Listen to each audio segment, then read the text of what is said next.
पूर्णिमा का व्रत करने का कारण क्या है बताइए। आप इतने सालों से कर रही हो, कई माताएं कर रही होंगी पूर्णिमा का व्रत। एक समय फलाहार करती हैं, एक समय भोजन करती हैं। भोजन में खीर का होना जरूरी होता है पूर्णिमा के व्रत में। दूध की सामग्री होना जरूरी होती है पूर्णिमा के व्रत में। 12 महीने की पूर्णिमा करो, मना नहीं है। और पूर्णिमा उठाने का भी समय होता है चैत्र के महीने की जो पूर्णिमा होती है, चैत्री पूर्णिमा पहली पूर्णिमा मानी जाती है, इसलिए चैत्री पूर्णिमा को सिद्ध पूर्णिमा कहते, कार्य सिद्धात्री पूर्णिमा कहते हैं।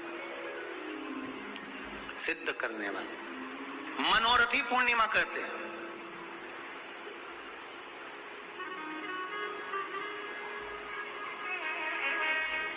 मनोरथी पूर्णिमा।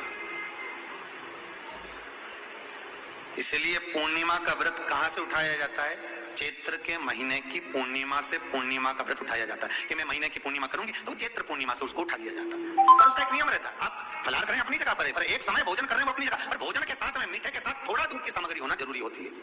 और क्यों करते हैं पूर्णिमा का व्रत, किस लिए किया जाता है, क्यों करा जाता है, उसका व्याख्यान वर्णन शिव महापुराण के अंतर्गत स्कंद पुराण में लिखा गया। स्कंद पुराण में वर्णन किया है श्री वेद व्यास जी महाराज ने। कहा ये पूर्णिमा का व्रत इसलिए किया जाता है कि व्यक्ति का जब मन गलत क्रम में जाने लगता है, मन जब गलत जगह पर जाने लगता है, तो ये मन को गलत जगह पर ले जाने वाला कौन होता है? तो कहा ये चंद्र होता है। व्यक्ति की राशि के अंतर्गत, व्यक्ति की पत्रिका के अंतर्गत, व्यक्ति की ग्रह दशा के अंतर्गत जब चंद्र बेकार चलता है तो व्यक्ति अच्छा करते करते भी बेकार करने लग जाता है। चंद्र शिव का स्मरण करो। पूर्णिमा के दिन चावल का एक आखा दाना जानते हो, पूरा खंडित चावल नहीं, कितना चावल? एक दाना चावल का शंकर भगवान के शिवलिंग पर समर्पित करिए। एक बेलपत्र जिसका डंडी का मुख अपनी ओर हो, जहां से चावल चढ़ाया है, उस चावल के ऊपर अपनी कामना कर रख दीजिए और चंद्रमौली भगवान का स्मरण करिए। कौन से भगवान? शंकर भगवान का सर्वश्रेष्ठ सुंदर नाम है चंद्रमौली। चंद्रमौली भगवान का स्मरण करिए। अपनी कामना कर बेलपत्र समर्पित कर शिव जी पर एक लोटा पानी, एक जल पात्र समर्पित करो, कलश से जल चढ़ा दीजिए।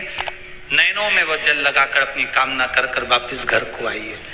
अगली पूर्णिमा आएगी, जो कामना करी है मेरा चंद्रमौली भोलेनाथ उसे पूर्ण कर ही दे। आप सभी को सुंदर पूर्णिमा की बहुत बहुत बधाई हो। बाबा विश्वनाथ की कृपा आप पर सदा बनी रहे। आ गया पूर्णिमा की रात्रि।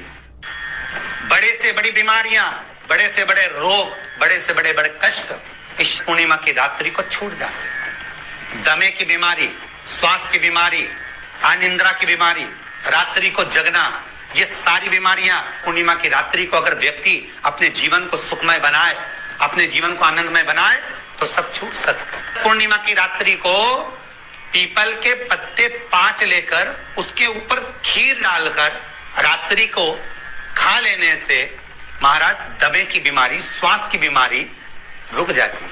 वो बीमारी बढ़ती नहीं है, उससे कष्ट नहीं होता। जिन बच्चों के नेत्र कमजोर होते हैं, रोशनी कमजोर होती है, पूर्णिमा के दिन रात्रि को 12 बजे भगवान चंद्रदेव का दर्शन कराइए। आज से